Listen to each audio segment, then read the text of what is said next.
ভাবলাম একটা জিনিস আপনাদের সাথে শেয়ার করি। গত কয়েকদিন যাবৎ ভাতের বদলে এক গাদা সালাদ খাই। এই যে দেখুন, প্লেট ভর্তি সালাদ। তো লাঞ্চ এবং ডিনার এই দুইটা মিলে সালাদ খাই, এবং সকালবেলা হচ্ছে ওটস খাই। এই যে ওটস, এই গ্রিক স্টাইল ইয়োগার্ট দিয়ে, যেটা ক্রিম ইয়োগার্ট মূলত, ওটা দিয়ে ওটসটা খাই। সাথে বিভিন্ন ধরনের ফল টল থাকে, কখনো চিয়া সিড রাতে ভিজায় রাখি, ওইটা মিক্স করে খাই। কখনো এটার সাথে কলা অ্যাড করি, দই আছে, মধু আছে। তো এগুলো দিয়ে খাওয়া হয়ে যায় সকালে, আলহামদুলিল্লাহ। তো ডায়েট করতেছি আর কি, দেখি কত দূর যাইতে পারি। তো মিনিমাম 2 সপ্তাহ ভাতের কাছেও যাব না নিয়ত করছি। তো আপনাদেরকে এখন দেখাই যে আমি আসলে সালাদে কি কি খাই। দেখেন, বেশ একটা মানে বিগ অ্যামাউন্ট, কম বলা যাবে না। তো এরকম একটা অ্যামাউন্টের খাবার যদি একবেলা খাই, সেক্ষেত্রে আর ভাতের প্রয়োজন হয় না। তো বিগত 1 সপ্তাহ যাবৎ, 1 সপ্তাহের উপরে হবে, আমি খেয়াল করলাম যে আসলে ওইরকম কোনো সমস্যা হচ্ছে না। কিন্তু মাঝে মধ্যে একটু ক্ষুধা লাগে। ক্ষুধা লাগলে হয়তো বা একটা ফল খাই। এই যে স্যাফরন আনছি, দেখেন, স্যাফরন মানে জাফরান, এটা দিয়ে হচ্ছে চা খাই। স্যাফরনের চাটা আমার কাছে এত ভালো লাগে, মানে আমার কোনো আইডিয়াই ছিল না যে এত জোস একটা জিনিস মানে আল্লাহ পাক দুনিয়াতে বানায় রাখছে। সুবহানাল্লাহ। তো আরেক ভাই আফগানিস্তানে গিয়েছে, ইনশাল্লাহ হয়তো বা ফেরার পথে উনি নিয়ে আসবেন আমার জন্য। আর এটা আমি স্থানীয় ফিনল্যান্ডের একটা আরব শপ থেকে কিনেছি।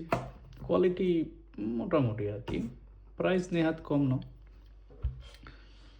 মোটামুটি প্রাইস বাংলাটাকে অ্যারাউন্ড 700-800 টাকার মতো। আচ্ছা, যাই হোক। তো দেখেন, সালাদটা আপনাকে দেখাচ্ছি। এখানে আছে ভুট্টা, তারপরে আছে শসা, টমেটো, গাজর, তারপরে বিটরুট, তারপর ক্যাপসিকাম, তারপর সালাদের যে পেঁয়াজ ওইটা, তারপর বেবি কর্ন, ভুট্টা, তারপর অলিভ, এই যে ব্ল্যাক অলিভ, যেটা ব্ল্যাক অলিভ, তারপর এই যে পনির, এটা মূলত এক ধরনের চিজ। তো এই পনিরটা খাই আর কি। আর সাথে হচ্ছে পিঙ্ক সল্ট, যেটা হিমালয়ান। তো আলহামদুলিল্লাহ, অনেকগুলো আইটেমই থাকে এর মধ্যে। এবং এই যে সাথে আছে কালো জিরা। কালো জিরা আমি একটু পরে একটু উপরে ছিটাই দেন খাবো ইনশাল্লাহ। তো একসাথেই আমার সব হয়ে যায়। দেখা গেছে আমার, আপনারা জানেন যে হাদিসে কালো জিরা এবং মধুর ব্যাপক উপকারিতার কথা বলা হয়েছে। তো দুইটাই আমার লিস্টে আছে, দুইটাই আলহামদুলিল্লাহ খাওয়া হয়। বিভিন্ন আইটেমের পিকলস, আচার আছে, ফল টল থাকে আলহামদুলিল্লাহ সবসময়। তো সালাদের সাথে কি কি আছে দেখাই। এখানে আছে হচ্ছে ডিম ভাজি। ডিম ভাজিতে আছে হচ্ছে মাশরুম। মাশরুম দিয়ে দেন হচ্ছে ডিমটা ফ্রাই করছি অলিভ অয়েলের মধ্যে। আর এটা হচ্ছে স্যালমন মাছ। স্যালমন মাছ আমার খুব পছন্দের একটা মাছ, যদিও বাংলাদেশি মাছের সাথে তুলনা হবে না, কারণ বাংলাদেশি মাছ অনেক টেস্টি। তারপরেও আলহামদুলিল্লাহ, এটা তেল ছাড়া করি আমি মূলত, এয়ার ফ্রায়ারে করি। এগুলোও এয়ার ফ্রায়ারে থাকে। ওই দুটো হচ্ছে ফিনিশে বলে নাক্কি, এগুলো হচ্ছে সসেজ আর কি, চিকেন সসেজ বা বিফ সসেজ, যখন যেটা পাই হালাল আলহামদুলিল্লাহ। তো এই দিয়ে হচ্ছে আমার বর্তমানে ভাতের বদলে সালাদের আইটেম দিয়ে ডায়েট চলছে।